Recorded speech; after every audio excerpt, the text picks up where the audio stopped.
Ya está con nosotros el diputado Edmundo Torrescano. Bienvenido, diputado. Hola, ¿qué tal? Muy buenos días. ¿Cómo estás, Edmundo? Muy bien. Bienvenido. Hablando de dinero, ayer tomaron decisiones importantes en el Congreso del Estado que van a impactar, van a marcar la vida de San Luis Potosí el próximo año, porque más allá de los discursos políticos, pues lo práctico es de dónde sale el dinero y a dónde va. ¿Para qué va a alcanzar, diputado? Y hay muchos temas que analizar de eso, empezando por el tema electoral y muchos más, pero hoy queremos platicar de estos impuestos nuevos que se han aprobado y que, bueno, pues generaban ahí muchas dudas. Ayer tuvimos al doctor Fernando Díaz Barriga y nos decía que bueno que estén pensando en ello, pero no puede ser el pagar un impuesto un pase libre para contaminar.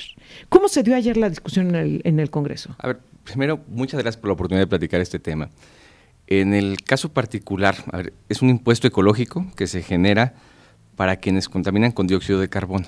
Sí. No es un impuesto novedoso. El primero en tenerlo fue el Estado de Zacatecas, luego la Ciudad de México, el Estado de México, y así se han ido generando estas oportunidades para generar un impuesto ecológico. Yo inclusive me subí a la tribuna y les decía, los impuestos ecológicos deben destinarse a proyectos, sí. No debe ser un esquema recaudatorio. O sea, ¿te refieres a dónde va a ir el dinero que se recauda de este impuesto? Todos los impuestos ecológicos deben de tener un fin recaudatorio. Por ejemplo, el IEPS, el que pagamos todos nosotros por el tema de la gasolina, debe destinarse a un proyecto. En el caso particular de este impuesto ecológico, creo que todavía nos falta delimitar muy bien cómo va a ser para proyectos. Y lo que yo les planteaba era, es un impuesto ecológico para que entonces generemos oportunidades en tema de ecología, pero la SEGAM no trae aumento presupuestal. Entonces, ¿cómo garantizas que quien va a revisar este cumplimiento de este impuesto pueda tener el mecanismo necesario para garantizar quiénes cumplen y quiénes no cumplen? El aparato, nos dijo el doctor Fernando Díaz Barriga, cuesta 20 millones de pesos. La SEGAM no se le subió un peso. El monitoreo, digamos. El monitoreo. Y las cámaras empresariales pedían que este impuesto fuera para 25,000 a 100,000 toneladas. Más o menos yo les planteaba cuánto representa, porque luego no tenemos claro cuánto es una tonelada de dióxido de carbono. Sí. Si alguien va a Cedral todo un año y de vuelta, genera 3 toneladas en su coche. Nosotros generamos por combustión natural un cierto número de toneladas y lo que necesitamos es garantizar que estas toneladas puedan ser pagadas conforme vayan teniendo un monitoreo adecuado. El problema que tenemos es que no hay quien monitoría. Me quiero detener en esta parte, diputado, porque me parece valiosísima de lo que ayer nos decía también en este espacio el doctor Fernando Díaz Barriga. Quieres hacer un impuesto para quien está contaminando de más, pero para eso tienes que tener un monitoreo claro. Y te cuesta 20 millones. Porque si no, las empresas se van a parar. Y entonces no te van a pagar el impuesto porque van a estar amparadas bajo el argumento de que no los estás monitoreando de manera adecuada. Pero hoy no tienes el monitoreo y tampoco le estás destinando el dinero al monitoreo. Ese es el problema que tenemos en el impuesto. ¿Qué es lo que se hizo?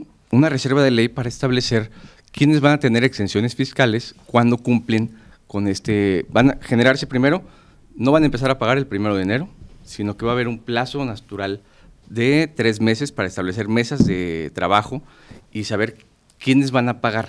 ¿Cómo funciona? No vas tú y te caen al monitoreo, sino que lo que van a generar es, tú tienes que ir a registrarte para entrar en el esquema del monitoreo, para poder ser obligado, que tiene sus asegúnes, porque no hay claridad de cómo debas de tener garantías de quiénes van a tener que pagar. Sí. Es un impuesto, como empezó en Zacatecas, luego en el Estado de México, pero además no es solo el primer impuesto ecológico, van a haber otros 3 impuestos que el día de mañana van a llegar. Lo que necesitamos es garantizar que este impuesto motive a no contaminar. Creo que le decían que ayer pareciera que se va a pagar para contaminar, ¿no? Que se evite ese riesgo. Por ahí va el impuesto, ya hasta lo tengo presupuestado, ¿no? Por parte de las empresas. Ahora, me preocupa la parte del programa de acción. Porque una cosa es aprobar un impuesto, ¿sí? Y puede estar ahí en la ley, pero la otra es, quiero insistir en ello, cómo se va a aplicar y cómo se va a garantizar y cómo se va a dar seguimiento. ¿Esto ya lo tienen claro ustedes como diputados? No, lo que nos hace falta es, el seguimiento lo trae la SEGAM primero. Pero lo que necesitamos es que las mesas de trabajo, por eso se abrió una ventana de oportunidad de 3 meses para establecer los lineamientos y criterios para ver quiénes van a entrar en este esquema. No van a entrar por ejemplo, las pollerías, ¿no? Que luego veíamos que contaminan mucho, o un tema que yo defendía en la tribuna eran los cañeros. Un cañero produce 58 toneladas anuales por hectárea. Es un cañero que tenga más de 100 hectáreas, te gusta 5,800 toneladas. ellos deben de tener una exención fiscal porque todavía no hay esquemas o mecanismos que tecnifiquen la cosecha. Si no tienen de otra, en pocas palabras, ¿no? No hay otra forma de cosechar caña, ¿no? Entonces, tenemos que garantizar que no todos entren en este esquema. Por eso se estableció esta ventana de 3 meses para que inclusive tenga el Ejecutivo exenciones fiscales a quienes tecnifiquen, modernicen o se establezca muy bien el parámetro de hasta cuántas toneladas puedes generar para que no seas sujeto del impuesto. Ahora, entiendo justamente esta parte, que a lo que están apostando es que las empresas implementen las tecnologías, los nuevos procesos que les permitan ya no contaminar y entonces ya no tener que pagar este impuesto. Pero es cierto, el tema de los cañeros es que no hay. No hay otra forma de cosechar la caña. ¿Y no van a quedar exentos? Sí, a ver, ¿Sí? Lo que se estableció es, vamos a generar una mesa de trabajo para poder establecer quiénes van a ser exentos de estos mecanismos y platicado, no de manera formal, quienes tengan menos de 25,000 toneladas y hasta 100,000 toneladas estarían exentos. ¿Por qué? A ver, simplemente una cocina económica. Pues produce naturalmente dióxido de carbono.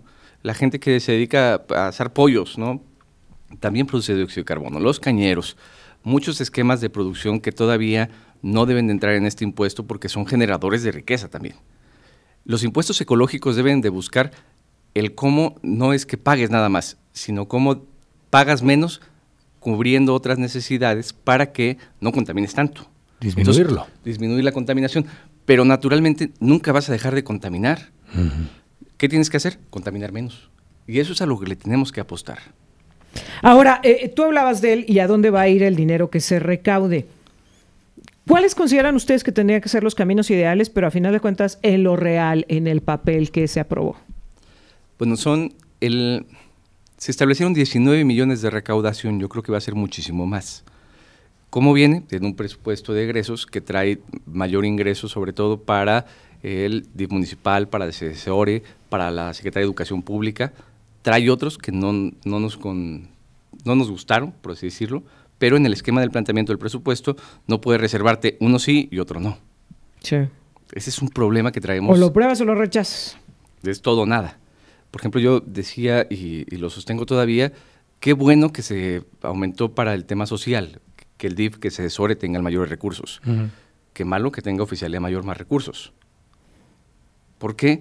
Porque entonces no garantizas. A ver, qué bueno que tenga la Secretaría de Educación más recursos. El Instituto de Infraestructura tiene menos recursos. Eso no tiene lógica. Claro. Diputado, aparece también ahí dentro de este apartado del impuesto ambiental el asunto de cobrarse un impuesto a las mineras, ¿no? Esta parte que también mencionaba el mandatario estatal de que se le quiere cobrar a Minera San Javier, que una cosa, y yo coincido en esta parte que dice el gobernador, se hizo un crimen ecológico en Cerro de San Pedro, terrible, terrible. Y Minera San Javier, pues sí, ha dicho, de todo el daño que hizo a la zona, solo un 5% aproximadamente, incluso lo dijo la propia secretaria de Recursos Naturales allá en la Ciudad de México en la mañanera, que era lo que iba a remediar Minera San Javier. Pero la realidad ahora, como lo mencionaban ustedes, es cómo se va a aplicar, porque al final de cuentas es un encargo del gobierno federal. A ver, recordar un poquito, teníamos antes el impuesto minero. Y entonces el recurso llegaba a los municipios que eran afectados. Desgraciadamente, de esta cuarta transformación, quitó el respaldo del fondo minero a los municipios de San Luis Potosí, particularmente como Cerro de San Pedro, Zaragoza, Villa de la Paz, tenían este impuesto minero que les ayudaba mucho a generar una fuente de riqueza, sobre todo a municipios muy lastimados. Ahora, ¿qué va a pasar? Pues una remediación que tenemos, pero que ojalá y el recurso llegue directo al municipio para que se pueda aplicar y no entren en este esquema de distribución de riqueza que muchas veces los menos beneficiados son los municipios afectados. ¿Pero está establecido? No.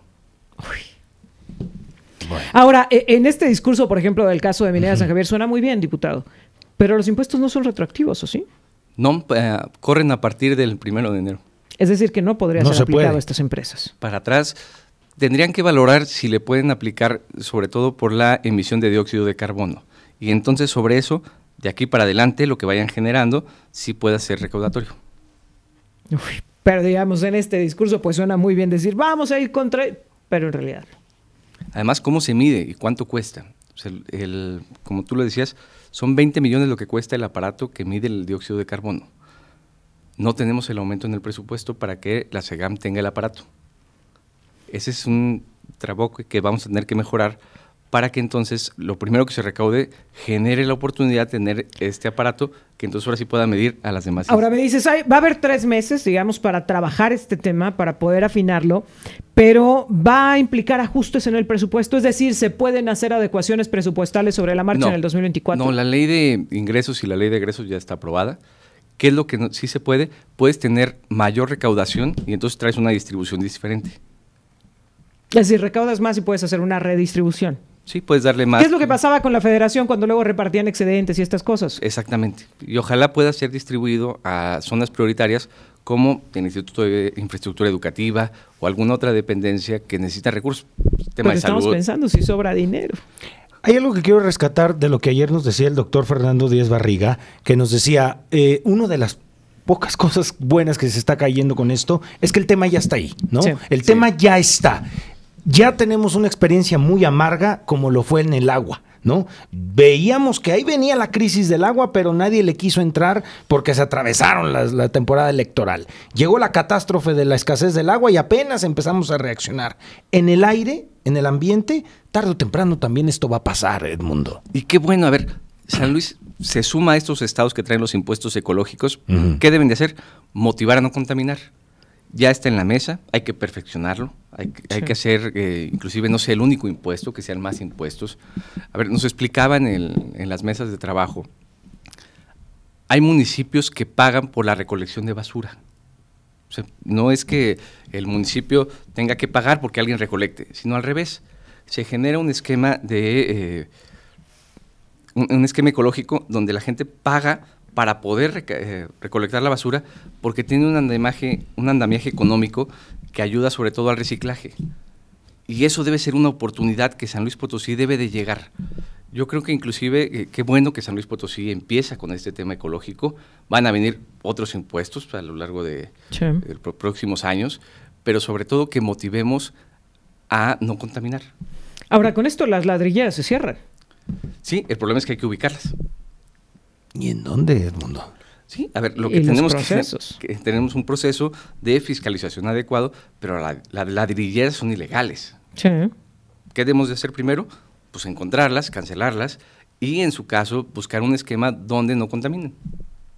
Uy, bueno, eso lo quiero ver. ¿Qué tema? Diputado, te agradezco mucho que hayas estado con nosotros. Ojalá y podamos platicar a lo largo de la próxima semana, porque todavía nos queda todo lo que analizar de lo que está sucediendo con este presupuesto que ustedes han validado, que han aprobado y que tiene muchos rubros en los cuales detenernos. Ya mencionabas algunos, educación, pero yo también mencionaba el tema electoral y no solo eso, sino también el tema de las deudas que ya se vienen arrastrando, por ejemplo, con el sistema de pensiones, en fin, un montón de asuntos que tenemos que estar revisando si nos lo permites. Por ejemplo, ahí aprovecho para darle certeza a la gente que tiene de telesecundarias, trae un transitorio especial para garantizar las pensiones de telesecundarias.